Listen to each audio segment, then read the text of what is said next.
Good morning बच्चों। आज हम एट्थ की बेटा साइंस की वर्कशीट करेंगे, वर्कशीट नंबर 28। ये वर्कशीट आपकी 27 जनवरी की वर्कशीट है। विद्यार्थी का नाम, यहाँ आप अपना नाम लिखेंगे। कक्षा अध्यापक का नाम, यहाँ आप अपनी क्लास टीचर का नाम लिखेंगे। जंतुओं में जनन, आज की वर्कशीट में हमें मादा जनन तंत्र के बारे में बताया गया है। पिछली वर्कशीट में हमने नर जनन तंत्र के बारे में पढ़ा था। ये वर्कशीट भी आपकी पाठ 9 में से ही ली गई है। चलिए वर्कशीट शुरू करते हैं। हम जानते हैं कि लैंगिक जनन में नर और मादा दोनों ही आवश्यक होते हैं। पिछली वर्कशीट में हमने पढ़ा था लैंगिक जनन और अलैंगिक जनन, जनन की दो विधियां पढ़ी थी। ठीक है, तो लैंगिक जनन में हमने क्या पढ़ा था, नर और मादा दोनों ही जरूरी होते हैं। मानव में नर और मादा दोनों में अलग अलग जनन तंत्र होते हैं। नर में और मादा में अलग अलग होते हैं जनन तंत्र। ठीक है, हमने पिछली वर्कशीट में नर जनन तंत्र पढ़ा था। आज हम मादा जनन तंत्र पढ़ेंगे। आज हम मानव मादा जनन तंत्र के बारे में जानेंगे। मादा जनन तंत्र में शामिल है मादा जनन तंत्र, एक जोड़ी अंडाशय, अंडवाहिनी या डिंबवाहिनी और गर्भाशय। ठीक है, मादा जनन तंत्र जो है वो इनसे मिलकर के बना है। ये आपको यहाँ देखो चित्र भी दिखाया गया है मादा जनन तंत्र का। ये क्या है, एक जोड़ी अंडाशय, ये जो दिखा रखे हैं ये क्या है, अंडाशय। और ये क्या दिखाई हुई है यहाँ पर, अंडवाहिनी। ठीक है, इसको हम डिंबवाहिनी भी बोलते हैं। और ये क्या है, ये आपको यहाँ गर्भाशय दिखाया गया है। इस चित्र को बनाने की आप प्रैक्टिस करेंगे, कई बार पेपर में ये आ जाता है। आगे देखिए क्या, अंडाशय, यह मादा युग्मक उत्पन्न करता है। मादा जनन अंगों के कार्य पढ़ रहे हैं, तो मादा जनन अंग में अंडाशय आता है। अंडाशय क्या उत्पन्न करता है, मादा युग्मक, और उस मादा युग्मक को क्या कहते हैं, अंडाणु। ठीक है, यह मादा युग्मक उत्पन्न करता है जिसे अंडाणु कहते हैं। अंडाणु भी शुक्राणु की तरह होता है, एकल कोशिका ही। ये मानव अंडाणु दिखाया गया आपको, इसमें आपको यहाँ एक केंद्रक भी दिखाया गया है। स्त्रियों में प्रति माह दोनों अंडाशय में से किसी एक अंडाशय में एक अंडाणु विकसित होता है। स्त्रियों में हर महीने दोनों अंडाशयों में से किसी एक अंडाशय में एक अंडाणु विकसित होगा, और किस में जाता है वो, अंडवाहिनी में जाता है। ठीक है, उसके बाद आपको अंडवाहिनी के कार्य बताए गए हैं। इसे डिंबवाहिनी भी कहते हैं और फैलोपियन ट्यूब भी कहते हैं। अंडवाहिनी का काम क्या है, यह अंडाणु को गर्भाशय तक पहुंचने में मदद करती है। अंडवाहिनी क्या करेगी, अंडाणु को गर्भाशय तक पहुंचने में मदद करती है। यहाँ पर शुक्राणु का और अंडाणु का निषेचन होता है। यहाँ पर किसका निषेचन होता है, अंडाणु और शुक्राणु का।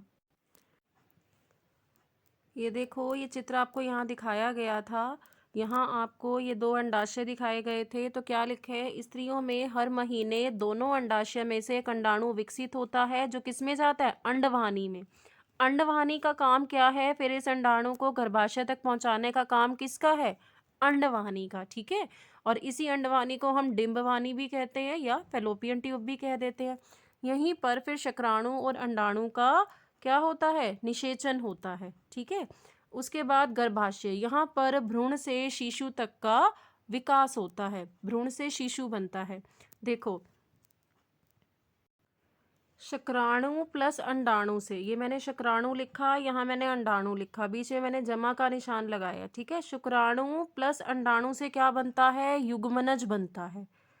प्लस का मतलब शुक्राणु प्लस अंडाणु, शुक्राणु और अंडाणु का जब निषेचन होता है तो युग्मनज बनता है, और युग्मनज से फिर क्या बनता है, भ्रूण बनता है। ठीक है, और भ्रूण से शिशु बनता है, और भ्रूण से शिशु जब बनता है, ये विकास किसमें होता है, गर्भाशय में।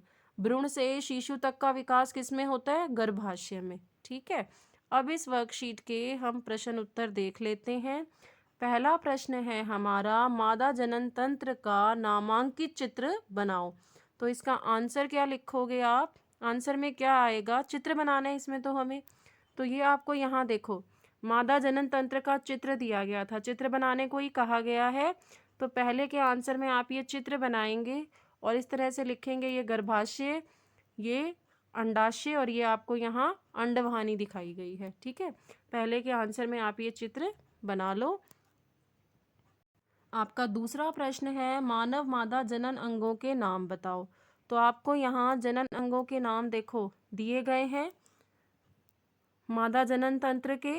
इस तरीके से आप ऊपर लिखना मादा जनन तंत्र, इसमें एक जोड़ी अंडाशय, फिर अंडवाहिनी या डिंबवाहिनी और तीसरा क्या है गर्भाशय। ठीक है, अंगों के नाम लिखने हैं तो पहला ये है, दूसरा इसमें ये है और तीसरा इसमें ये है। ये पूरा चित्र ही आप बना लेंगे इस तरीके से। ठीक है, ये आपका दूसरे का आंसर है। पहला दूसरा तीसरा नंबर मत भी डालना इसमें, ऐसे रहने दो। ठीक है, पहला दूसरा तीसरा नंबर मत डालना, ये चित्र बना लो बस दूसरे के आंसर में। आपका तीसरा प्रश्न है मादा युग्मक को क्या कहते हैं, यह कहाँ निर्मित होता है। इसका आंसर मैं यहाँ लिख देती हूँ, ये बॉक्स दिया है आंसर नंबर 3। ये आपका तीसरे का आंसर है, मादा युग्मक को अंडाणु कहते हैं, यह अंडाशय में उत्पन्न होता है। तीसरे का आंसर ये लिख लो। आपका चौथा प्रश्न है शिशु का विकास मादा जनन तंत्र के किस भाग में होता है। चौथे के आंसर में आप लिखोगे गर्भाशय। ठीक है, शिशु का जो विकास है वो गर्भाशय में होता है, गर्भाशय लिख लो चौथे के आंसर में। अब आपका पांचवा प्रश्न क्या दिया है, सही या गलत का निशान लगाओ। तो जो पहला है अंडाणु एकल कोशिका नहीं है, ये आपको गलत दिया है। अंडाणु क्या होती है, एकल कोशिका। और दूसरा क्या दिया है, मानव का अंडाणु बहुत बड़ा होता है, ये भी गलत दिया है, मानव का अंडाणु छोटा होता है। तीसरा क्या दिया है, स्त्रियों में प्रति माह दोनों अंडाशय में से किसी एक अंडाशय में विकसित अंडाणु अंडवाहिनी में जाता है। तो ये आपको ठीक दिया गया है तीसरा, कि स्त्रियों में प्रति माह दोनों अंडाशय में से किसी एक अंडाशय में विकसित अंडाणु जो है वो अंडवाहिनी में जाता है। अब इस वर्कशीट के प्रश्न उत्तर कर लो। अगर मेरा वीडियो अच्छा लगे तो मेरे चैनल को लाइक और सब्सक्राइब करें। Thank you for watching my video.